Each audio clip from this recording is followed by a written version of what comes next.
Nyilvános adattal nem? Csak beírtam, hogy 247-et kell költeni, ez nem vagy annyira. És miért 247? A nettója. De miért 247? Költségtérítés, gépjármű használat. 425 ezerből hogy lesz 230 ezer? Én ezt nem értem. Igen. De azért mondom, hogy a 200 valamennyire, azt hogy jöjjön 400 a felmérését. Jegyző úr, ön szerint a bruttó 425 ezeres fizetésből úgy lesz nettó 247.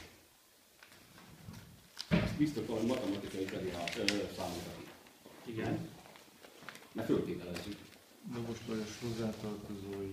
Krisztián, rakott vissza borítékba. Ki a faszom engem? Azt miért bontottad föl? Meg kell nézni. Nem nézheted meg! Azt ő is a kurva anyátokat, azt a rohadt Tudod? Nem megnéztem, hogy mi van, de ott volt a boríték, rá volt írva, hogy hozzátartozó. nem bontatod föl. Azt nem bonthatja föl, azért van lezárt borítékba jegyző. ellenőriznie kell, hogy beadta. Ott van a boríték, elég vastag, ez volt adva.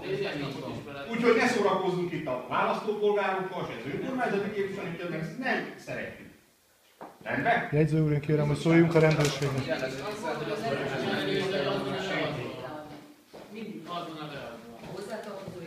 Hát boríték, azt nem lehet fölbontani. 12 éve vagy Nem lehet fölbontani. Ez törvénysértés volt, jegyző úr? És ezzel a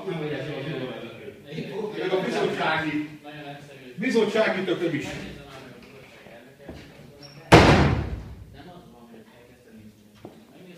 Nem, azért nem engedik, mert az már Figyelj, az biztos, hogy ez jogszabály nem sértett. Az 100%. Nem kezdjük el nézegetni, a polgármester nem fényképezte volna le. Nem. De hozzá se. Nekünk az, és nem csak nekem, nekünk körbe tudod volna adni mindenkinek, hogy itt van nézzenek, hogy az van, hogy benne, sajnos ez van. 12 évig nem így volt, Krisztián, elbetalálta. Nem volt szabályos. Krisztián, te is olyan szarhazi vagy, mint a többiek. Ez nem volt szabályos, és most csak szabályos.